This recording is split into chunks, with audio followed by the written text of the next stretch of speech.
এই ভিডিওটা আমার প্রায় আরও ১ মাস আগে করা। সেদিন আমরা আমাদের বাসার খুব কাছে ব্যাংক হল পার্কে গেছিলাম, যেটাতে কিনা মানুষের থেকে কুকুর অনেক বেশি থাকে। মানুষের সংখ্যা দেখা যায় খুবই কম থাকে। আমরা সেদিন ব্যাংক হল পার্কে যাওয়ার পর ভাবলাম যে আমরা সব সময় একটা নির্দিষ্ট জায়গা পর্যন্তই যাই, তারপর আর সামনে যাই না। যাওয়ার ইচ্ছা হয় না যে এত দূর আবার ফিরবো বাসায়। তো ওই চিন্তা করে আর যাই না। পার্কে মানুষজন ২-১ জন দেখা যায়, কিন্তু যত সামনে আগাইতেছি দেখি যে কোনো মানুষ নাই, একদম শুনশান। একটু ভয় ভয় লাগতেছিল, কিন্তু একটু সামনে আগানোর পর দেখি বাচ্চাদের শব্দ পাওয়া যেতেছে। তো একটু আগানোর পরই বুঝতে পারছি যে আমরা আসলে ব্যাংক হল পার্ক দিয়ে থমসন পার্কে চলে আসছি। আর থমসন পার্ক হলো আমাদের এরিয়ার সব থেকে বড় পার্ক। আর এই পার্কটা এত সুন্দর বলে বোঝানো যাবে না। আগেও কয়েকবার আসছি।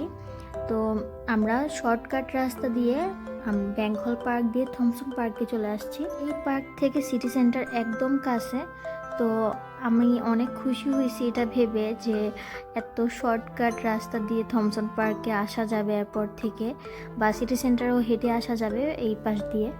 যদিও মানুষজন কম থাকে। পাউরুটি আর রুটি এগুলো অনেকগুলো জমাই রাখছি। যেদিন থমসন পার্কে আসবো ভাবছিলাম এই হাঁসগুলোর জন্য নিয়ে আসবো, সবাই এখানে হাঁসদেরকে খাওয়ায়। কিন্তু আমি বুঝতে পারি নাই যে আমরা ব্যাংক হল দিয়ে থমসন পার্কে চলে আসতে পারবো। তো সেই জন্য আজকেও আমার আনা হয় নাই এই রুটিগুলা। এরপর খেয়াল করলাম এখানে দেখা গেছে কোনো গোলাপ গাছেরই ফুলে গন্ধ থাকে না। খুব কম গোলাপেই দেখা যায় ফুলের গন্ধ আছে, বেশিরভাগ গোলাপেই কোনো রকম গন্ধ থাকে না। হাঁসের পাশাপাশি সিগালও আছে, আর এরা পুরো পাগল করে দেয় খাবার দেওয়ার জন্য। অনেক পরিমাণে কাঠবিড়ালিও আছে, সবাই এগুলোর জন্য খাবার নিয়ে আসে। তো এইখানে একজন বসে আছে, সে আমার জন্য ওয়েট করতেছিল কখন তাকে খাবার দিব, কিন্তু আমার কাছে কোনো রকম খাবার ছিল না, তো তার জন্য দিতে পারতেছিলাম না। এখানে উচ্ছ্বাস আর ইনায়া খুব মন দিয়ে সিরিয়াল দেখতেছিল। এই যে পুচকা ট্রেনের লাইন, এই ট্রেনটা ইনায়াকে একদিনও চড়াইতে পারি নাই, সবসময় দেখা যায় এটা বন্ধ থাকে। পার্কের সব থেকে সুন্দর আর আকর্ষণীয় হলো সামনের এই জায়গাটা। এখানে অনেক পরিমাণে ফুল ফুটা ছিল আমরা যখন গতবার আসছিলাম, কিন্তু এইবার তেমন কোনো ফুল নাই।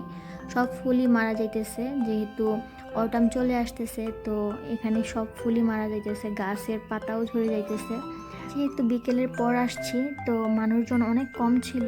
আর মানুষ কম থাকার কারণে আরও বেশি ভালো লাগতেছিল। মানুষ কম থাকলে দেখা যায় ভালো করে ঘুরে দেখা যায় চারপাশ। তো আর কয়েকদিন পরে দেখা যাবে এই টাইমে আর বাসা থেকে বেরিয়ে হতে পারবো না, অন্ধকার হয়ে যাবে। ফিরে যেতেছিলাম আর দেখি এখানে একটা হাঁস আটকায় আছে। পানির স্রোত ভালোই ছিল, তো ও কোনো পাশে যাইতে পারতেছিল না। এখানে কয়েকদিন আগেও কোনো রকম পানি ছিল না, একদম শুকনা ছিল।